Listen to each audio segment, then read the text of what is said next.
We bought Eva a bit over 3 years ago, and since then we've had one goal in mind: visit remote places and stay as long as possible. And remote places simply do not have a grid, which means we have to carry it all with us, self-contained in this hunk of fabricated fiberglass, including but not limited to our water grid, our sewage grid, and my personal favorite, our own power grid. The heart of our power grid is our Battleborn lithium power bank, and luckily they're rechargeable. And we have two ways of doing so. The first is our solar panels attached to our bimini, and the second is our diesel generator, which is shoehorned into our aft lazarette. But we could have a third way, which is in here, our engine. The problem actually isn't the engine. The problem is that the engine had a standard alternator. Standard alternator was great, but it was not designed to charge lithium batteries. And if we were to try, it would probably catch a lot of things on fire. Wiring, definitely the alternator, it would melt, and so it was just a waste. It would run, it would spin, but we couldn't use that power. We could not charge our lithium batteries with this, and I didn't like that. Which is why a few months ago, I changed things up.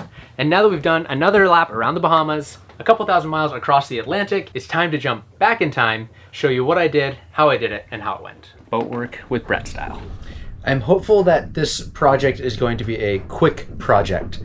I'm going to be installing a new alternator, doing this Balmar. Balmar sent us this. We have all of our solar, we have our generator, and this is just gonna give us like another source of power.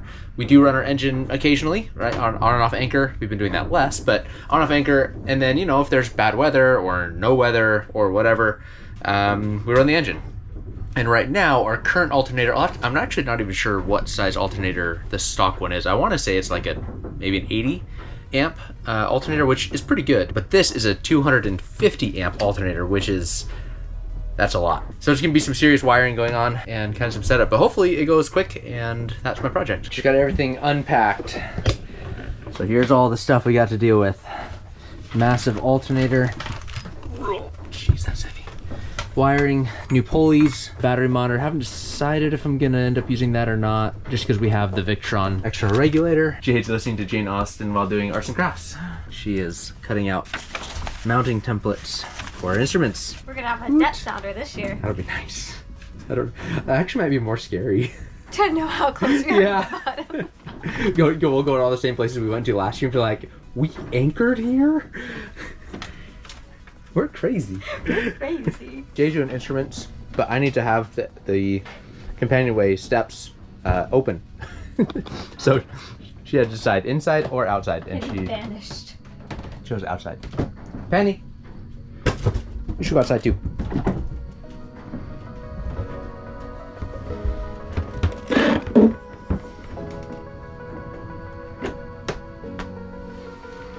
Okay.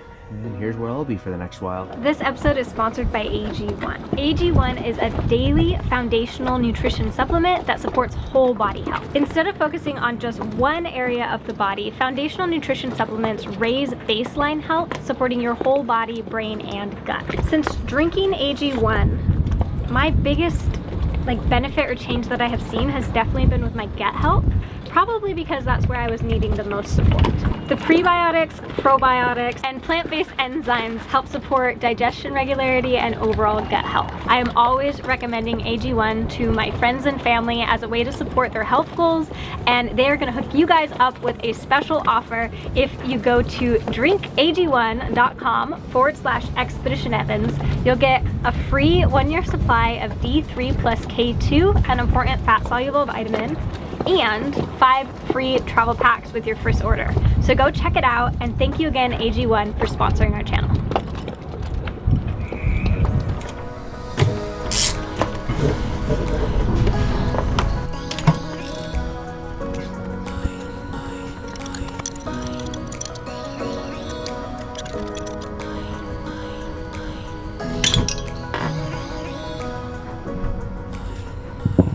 It's the first knuckle bust of the project. Ow.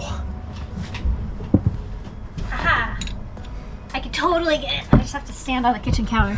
No big deal. How's it going? Great. I just told the camera that I just had my first knuckle bust of the project. Oh, good. My stutter, my struggles out there is that I am trying to tape paper models. Paper. I'm trying to tape paper on, wow. No, I don't words. Plastic. This is why I'm not vlogging my project. You should be. We haven't vlogged it at all. I did the entire, you don't know this yet, but I did the entire port side instruments, didn't film 1 second of it. And yet you're judging me. And I'm judging Jade harshly because she's better than me.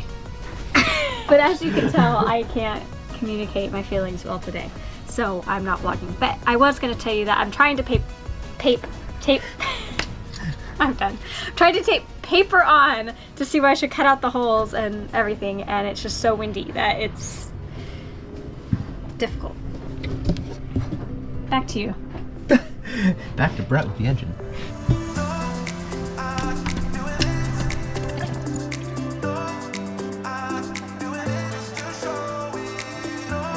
All right, bolts are out.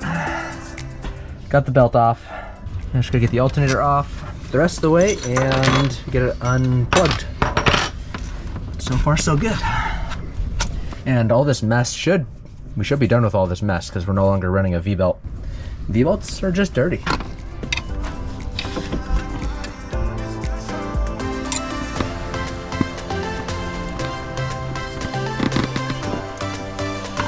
Ta-da! All right, the whole alternator is out, and gotta feel some of these wires. I'm actually not entirely sure what this relay is all about. Maybe that goes to the buzzer on the engine or to the windlass, because the windlass only works with the key on. So I'll have to look into that one, see what's going on with that.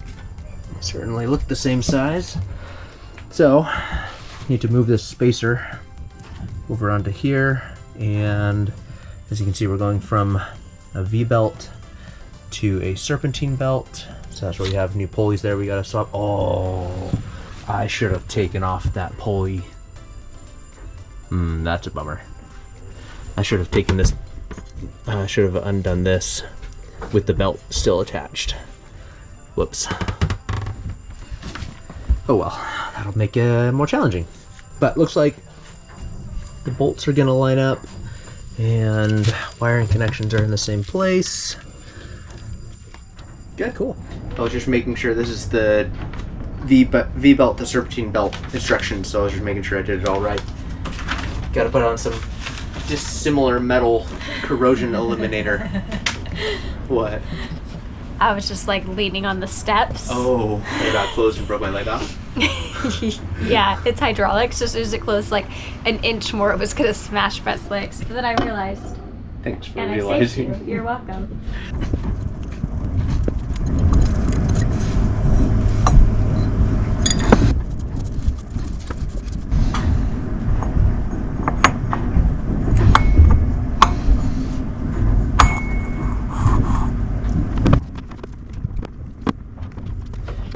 The water pump pulley went on beautifully. Got this one all cleaned up. This is nice that I don't have to take the crank pulley off. That'd be a pain, but got it cleaned up. Gonna apply some dissimilar metal corrosion eliminator, slap on the new pulley, and then we can get going on the alternator. This is kind of pretty though. Looks fancy.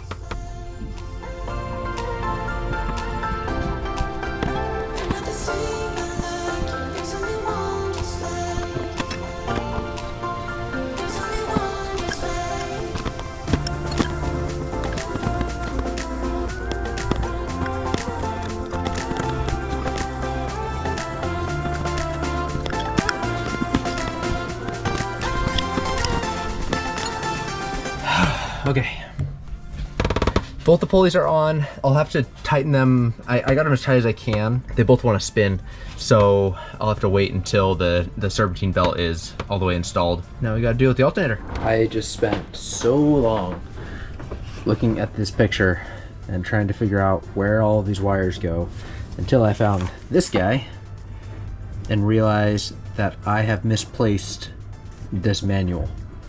So this is like a rough diagram, but it's not like all the details you need. And so once I realized that I was missing an entire, packet of information, I Googled it. Now I think I can figure out where things need to go. Because I mean, there's a lot of terminals on here, and I don't know if I need all of them. I definitely don't want to guess. So I think we're good. I think. Well, I'm seeing a significant problem here. I moved the little adjuster bracket. It used to be on this bolt hole. I moved it to this one, threw the bolts in there because I don't, this just seems wrong. Also, that bolt back there really is almost rubbing on, it's almost rubbing on that coolant hose. That would not be good to rub a hole through that. But I'm gonna throw the belt on because it almost looks like the alternator is set back. I mean, it really looks like it's set back, so I could run a plane across, but I wanna see, wait a second. Is it supposed to be on this bolt hole? Went back and looked at my footage. No, it's not supposed to be on that one. It might need to be though, because that positive, the positive terminal is actually hitting, it's hitting up there. What is that, the intake? Yeah, I mean, it's not good. I think I've stared at this long enough to have figured it out. Snipped some of the wires, figured out which wires did what. Now I am trying to put wires back in the loom. This is the loom that came with the Balmar, and I needed to add 2 wires to go from, basically from the alternator down to where the regulator is. And so I've made a mess. Yeah. So I'm trying to get this wire in the loom, and I guess I could have taken it out of the sheath. Come on, zip tie.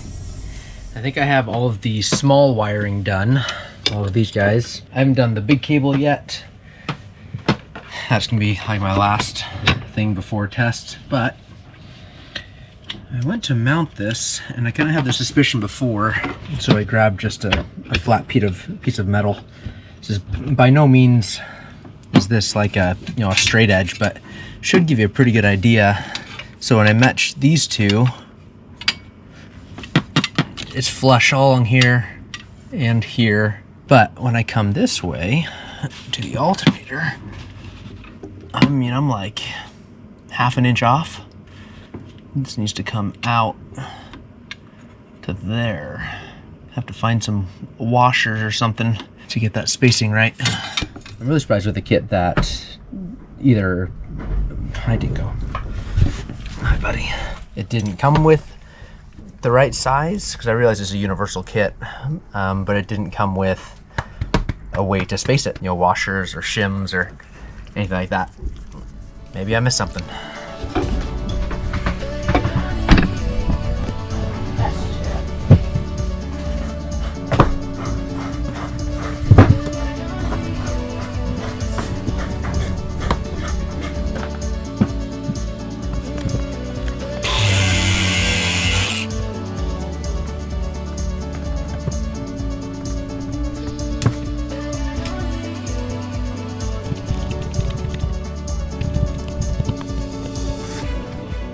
All right, cables are made. Now to see if they actually fit. This will get the power going to the house bank, but still no power going from the house bank to the starter battery. So still got to wire that one. But first things first.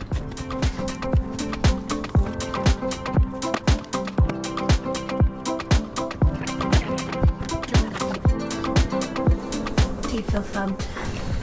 I don't know what that means, but I do. It means phone snubbed. Oh, yeah, a lot. Tell me about your project. Okay, jump on that. Is it time-lapsing your video? Who's recording? Oh man. I've been neglecting my husband. He came and started talking to me, and I was on my phone scrolling, and I didn't take my headphones off. And it's not because I wanted to ignore him. It's because it took me a full 5 minutes to register that you had talked to me, because I was so fixated on the particular TikTok that I was watching. Okay, how's your progress? It's good. I'm just trying to get these big wires in here now. I feel like it's turning our boat into a Hot Wheels. It's kind of flashy. Who's blue and red? I mean, the Iron Man, Spider-Man, Definitely a little Iron Superman. Superman. I think they're all Captain America. green. No, well, I mean he's blue. Oh, the Red. American. Yeah. Yeah. What'd you drop? Washer. You grab me a headlamp. Yeah. Do you know where either of those things are? Probably in my bucket, right?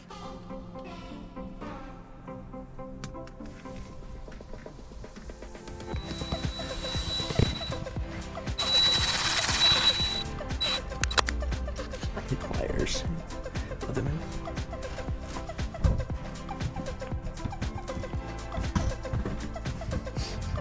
Are you filming?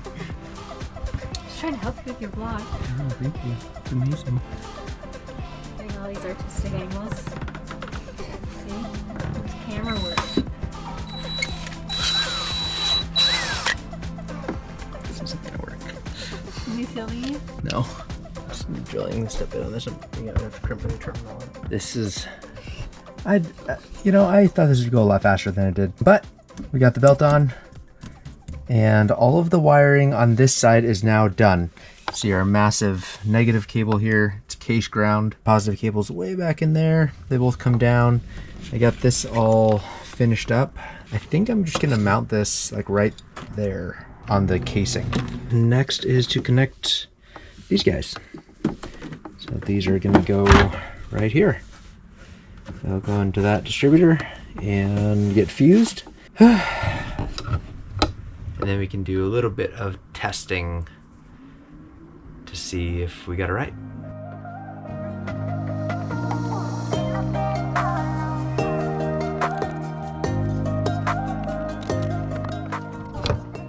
Okay, no sparks. That's a good sign. So far, so good. Initial testing is a success. By testing, I mean I tested the voltages with the key off, and it was all correct in the 4 pin spots. Key on, correct in the 4 pin spots, and so that's great. I was going to start the engine to make sure the belt's all good and all that, but I realized that once I start the engine, it's going to start charging these lithium batteries immediately while draining the engine battery, so that would not be good. So I need to set up this guy.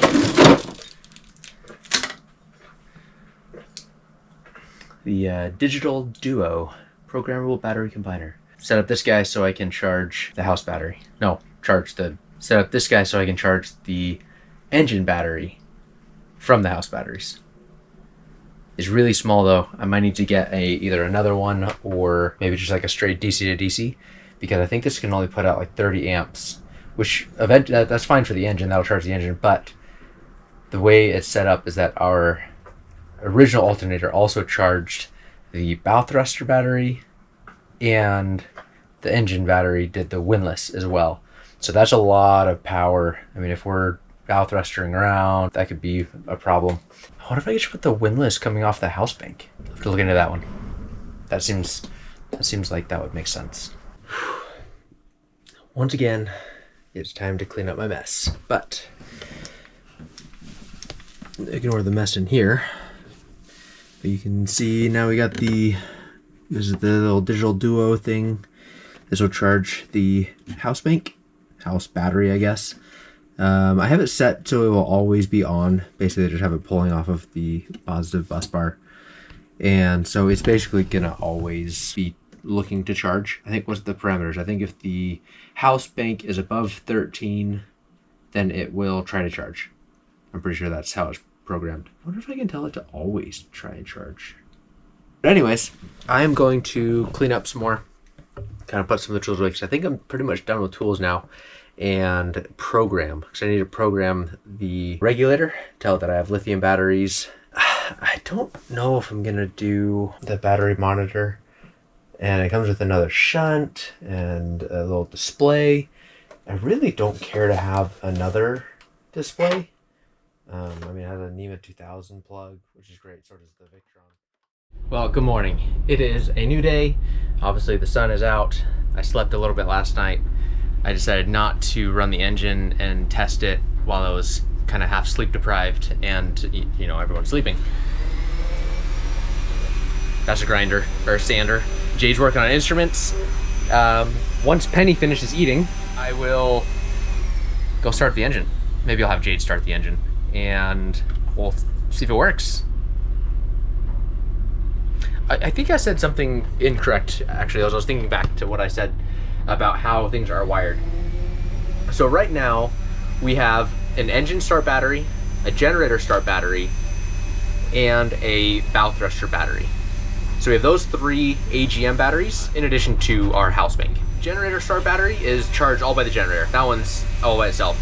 The main engine start battery and the bow thruster battery were both charged off of the engine alternator via a battery isolator. Sorry, it's really loud. Jade's out there grinding.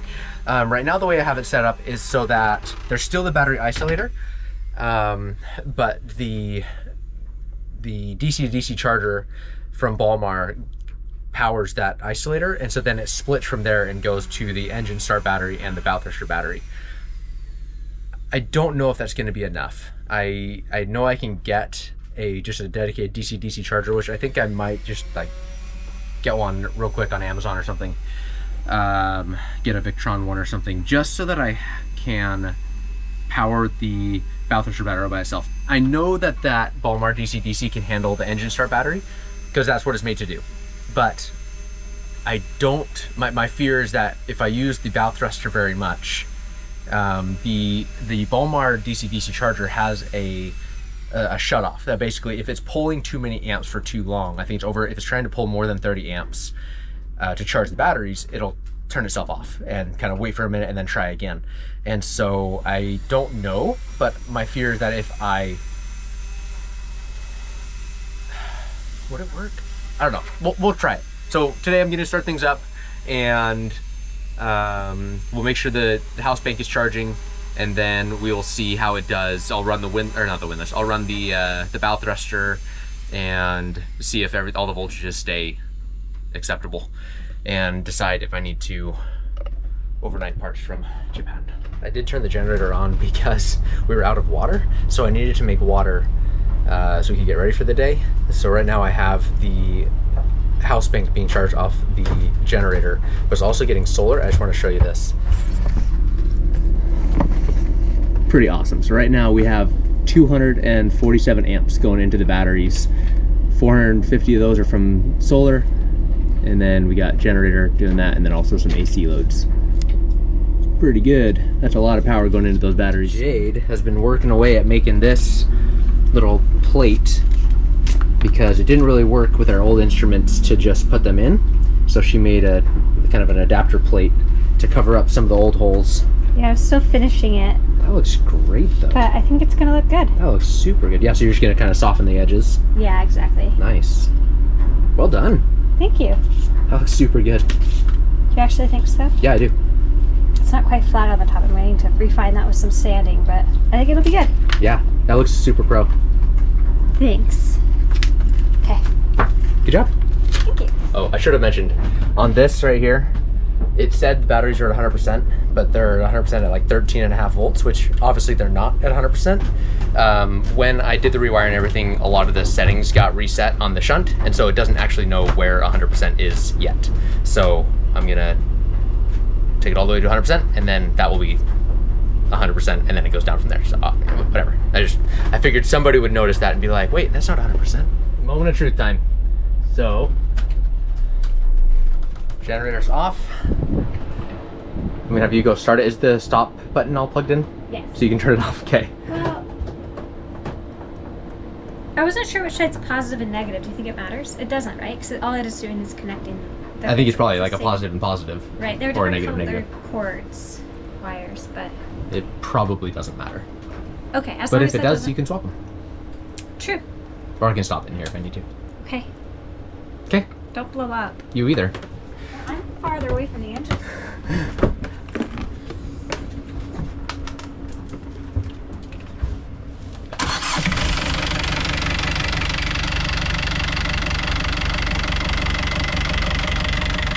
Looks like that belt is loose.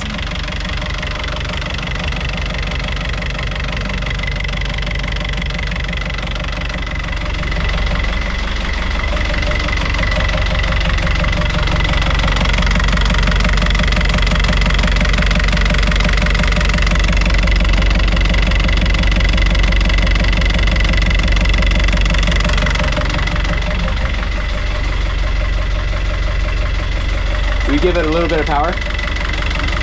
Bring it up to like, I don't know, just put it like, so push the button in and bring it up to maybe like 1500. Yeah.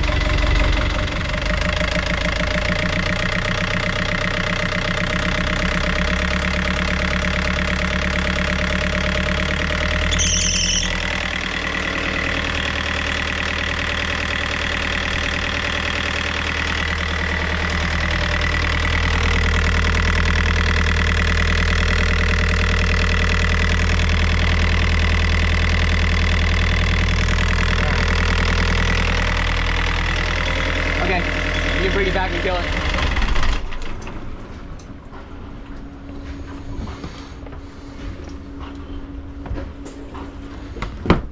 Okay. Well, good news and bad news. Good news, it was working. We were making 130 amps at like whatever, 1500. Bad news is it smells like a bad air conditioning belt in the car. Bad news is the belt is too loose. And so it was kind of wobbling around and skipping a little bit. And as you put more throttle in, it squealed because it wasn't tight enough. So need to make it tighter, which I kind of suspected when I put it on, but it worked. Nice. Yeah. I don't know if you could see the amp clamp or not, but I put the amp clamp on. It's on the negative cable, but it doesn't really matter. And it was, so at idle, it was making, I think, like 70 amps. And then when you throttled it up a little bit, it went up to 130. Nice. And what RPM were you at? 1400. Yeah, so when we're normally at like 2000-ish. So yeah, we'll probably be putting in like 200, which is great. Super great. Super great. Cheers. Cheers. That's orange juice. It's only like 8 in the morning. This fine specimen is Brett. He is currently working on installing the alternator. I just had a non-voluntary nap. I feel like that kind of sounds like I got hit in the head and passed out. Yeah, chloroform does wonders. I just fell asleep. So I'm up. That's been working. Yeah, I'm just finishing the wiring on the alternator. This, well, I guess I already finished. Anyways. Is this the last wire? This is the, oh, say I saved this as you pull out the camera. This is the last pin for, I don't know how you say this word. Deutsch? Dutch? Can somebody... DEUTSCH style. Yep. So this goes in here. Hopefully this is the right color for it's black. Yep. Nice. And that's it. Okay, now what? Now this is another shunt. So now our boat has 2 shunts, the Victron shunt and the Balmar shunt, because they talk 2 different languages.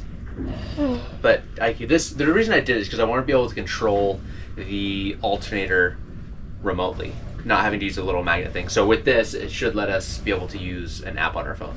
Will you explain to people who don't know what a shunt is? The shunt basically just measures how much power is either going to the batteries or being pulled out of the batteries. So it's kind of like a monitor. Yeah, it's just a monitor. It's just seeing, okay, is which way is power flowing and how much. Cool, so you're done? I thought you said you had like an hour. Well, I talked to Balmar. I talked to the camera about this the other day. I talked to the guys at Balmar about the little charge duo. I can't remember exactly what it's called. Yeah. And basically what they said is it is not designed, and it says all over the packaging, I know this, it's not designed to be able to charge a bow thruster and an engine battery. It just doesn't put out that much power. And you can kind of tell just by looking at the size of the cabling that's coming off that thing. It is just not, it's not putting out very much power. And it says 30 amps max. And so thinking about it, we don't use our bow thruster really hardly at all, but when we do, we need it, and you really need it. And the thought of going to use a bow thruster and needing it, and then it not having any charge to that battery, which then means the charge probably isn't charging the engine battery, which theoretically means then the engine could die because the alternator isn't directly charging the engine, could mean our engine dies.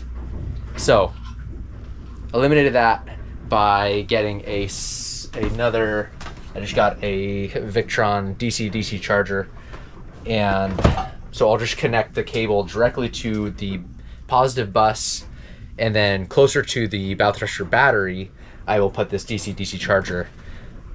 That's the plan. So then basically they're completely separate. So what I'm getting is that because of the way the Balmer is so focused on charging our lithium batteries, that's neglecting our 2 small AGM batteries. So you got that, so that now all of the batteries get charged.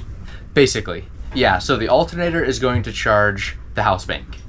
The house bank then charges the engine battery, but with one small charger, a Balmer charger, and then another charger for the bow thruster. That's where we're at. Gotta plug this in, see if it works. And then I haven't run the engine very much, so I'm thinking I'm gonna turn on the engine and just kind of let it run for a while and see once I'm able to get the programming done, and just make sure the belt is happy, make sure there isn't overheating, making sure it is charging, because we are pretty low on power anyway, so it works out well. And we're about to be traversing the Gulf Stream. Yes. So the first test run of this new alternator engine is going to be in some really rough sea state where we might potentially really need an engine because there's not a lot of wind forecasted. So you know what's worst funny case is scenario, I'm actually more worried about motoring out of here. Oh yeah. Oh my gosh, you because, guys. Oh yeah. Story time. This morning, okay? We're out here. We're right by this bridge, which freaks me out, and I haven't been sleeping well, which is why I had to have that nap. Because if we were to break off our mooring ball, the currents are so strong in here, we could demast our boat on that bridge in seconds. Okay, so this is already my worst fear. So we're out here. Earlier today, I have Brett up the mast. Brett is up the mast when we see this catamaran on the other side of the bridge. I don't know what happened. We had a lot of wind and a really strong current going in the same direction, and I don't know if they lost, I don't know what happened, but maybe they lost engines or something, but all of a sudden they were coming into the bridge and like out of control, backwards, sideways. They were gonna run into the bridge, so I abandoned Brett. He was halfway up the mast. He was standing on the spreaders. He was fine. He was safe. So I abandoned him and I jumped in the dinghy and I like dinghied over there so fast because I was gonna try to push them off, and like right as I got up to their boat, they got their engines going and were able to get out of the way. But then none of them saw me like flying up at them in a dinghy. I think that they were all so stressed that I felt really awkward. But I would have helped you guys if you see this. I was coming for you. Brett says he couldn't quite tell that they got close though, like their mast might have tapped in the time it took me to get in the dinghy. No, it wouldn't have been their mast. It would have been their hull, because they were where it like flares out. Oh. So it was like the very tail end of their. Okay, well then they didn't hit, because I would have seen that. Oh, okay. I was just wondering if their mast hit. Then. Yeah, no, their so mast didn't hit. They were close to hitting the bridge, and it was very scary. And when I came back, I was shaking. I was quivering like a leaf. Anyway, so that was my morning. That was crazy. I'm really glad we haven't ever run into the bridge. But every night I dream about it, that our mooring ball breaks, which happened. The mooring ball, 2 mooring balls down, broke. So, time to get out of here and cross the Gulf Stream. So that is a thing. That could happen. It's time to get out of here and cross the Gulf Stream with a brand new engine.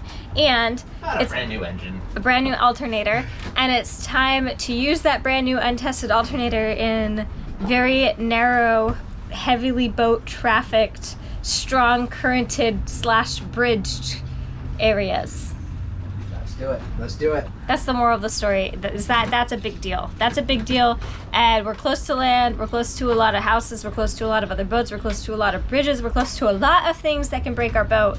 And we'll need our engine. So we'll probably have to just make sure we go out at slack tide. So what happens is the tide comes in, the water's rushing this way. The tide goes out, the water's rushing this way. And there's a brief period of time between the change when the water's not going anywhere, or at least not anywhere very fast. And that is when we will get out of here. Right, Brett? Right. Time to fire this thing up. Try out. Jade just finished reinstalling the panel. Look at how pretty.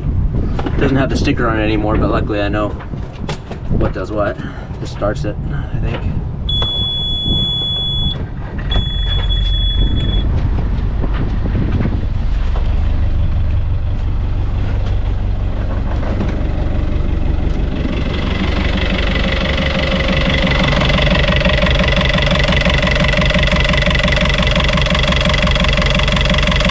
Looks pretty good.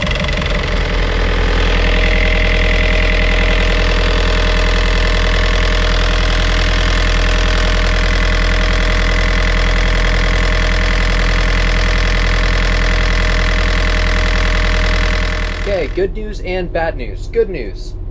The mounting and belt and everything like that are super happy. So I've been running it for the past, hour or two. Everything's super happy.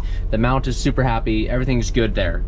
So I can put the cover back on that, close this up, and be done. That's the good news. Also, I guess other good news is it made power. I was putting in about 120 amps, which is great. Here's the downsides. It was only able to do that for about 20 minutes, and then it started pulling itself back all the way back to where it was making almost nothing. And that's because it got hot. It was hitting at like 90 degrees Celsius, so whatever that math is, like 200 degrees. No, more than that. A lot. It was hot. So that's gonna be a problem. I'll have to figure out that one. I think maybe I was just asking too much of it. Even though it's a 250 amp alternator, that's probably 250 amps, in a climate controlled room with fans blowing on it, not real life. So that's fine. Just need to pull it back. Next thing is the shunt has 2 ports on it to be able to connect the regulator to it. So this is the shunt. These are just extra battery monitors if I want to use them. Has these 2 plugs, and you can plug in the regulator and then you can plug in a display. That second port doesn't work. It doesn't read, and when I put anything in there, it doesn't exist. So I had to run the cabling off of the little Y that comes off of the regulator. The regulator one has 2 ports in case you have like 2 engines, you need to make them talk together. So that's okay. I can have it go there, and then I have extra wire to have the display come and put the display out. Not a huge deal, just kind of like a little bummer. The other thing is, it pretty much never was charging the engine battery, because it only starts charging the engine battery when the house battery reaches a certain voltage. And because the alternator got so hot so fast, it never actually got the house batteries up to that required voltage to start charging the engine battery. Which means I started the engine and then ran it just on battery, which is not good. So I'm not sure what I'm gonna do about that one. The option is I could put this Victron charger, wherever that is, I could just put the Victron DC to DC charger there, so then it's always keeping that battery topped off, regardless of house bank batteries. I think that might be the smart move. Jumping it is not really a very good option. I mean, I do have 2 other AGM batteries I could jump off of, but still, like, that should be an extreme exception, not something that I'm thinking I might actually end up having to do. So that's something I need to talk to Walmart about, is, hey, you need to have this Duo start charging a lot lower. I think I need to button it back up, put the seat back on, kind of clean up my mess, and make a final decision on that Duo charger. Now that it's been a few months, a few thousand miles, I feel like I can give a pretty honest opinion, pretty solid shakedown on this alternator, and kind of give you my thoughts and opinions, the good and the bad of it as a whole. I'm going to start with the bad and end with the good. The bad, there are some. The main issue that I have with it is just heat. It makes a lot of power, so it makes a lot of heat. That's just a byproduct.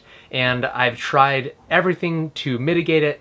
I have it cranked down so it only makes about 70% of power is what I have the programming set to. I have the ducting set so that it blows cold air onto it and sucks hot air away. I've drilled holes in the cover, and it still gets heat limited most of the time. We generally cruise around 1800 RPMs. At 2000, I can generally make it around 120 amps, but even still, it's usually bouncing right on that 90 degrees Celsius limit. Maybe with a higher RPM engine, bigger engine bay, better ducting, you could probably up those numbers, but that's what we make, and that's still a lot of power. That's a lot of power that we weren't making that we are now, so that's nice. The actual user interface as a whole could use some improving. Programming on the regulator, you use a little magnet stick. It works, but the interface is just kind of clunky.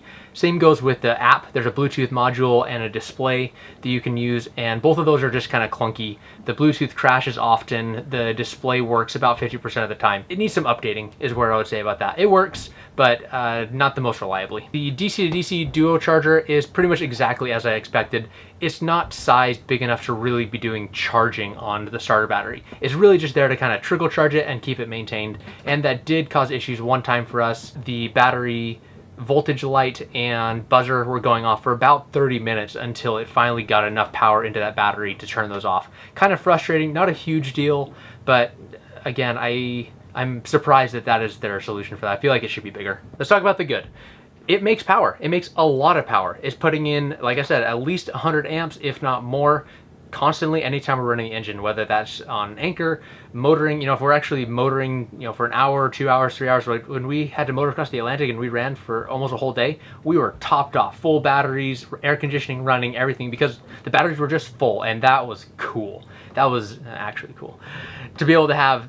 It was just free power because the engine was running anyway. There probably is an increased fuel burn, but I haven't noticed. It's negligible as far as my opinion goes. There's a lot less belt dust in the engine bay.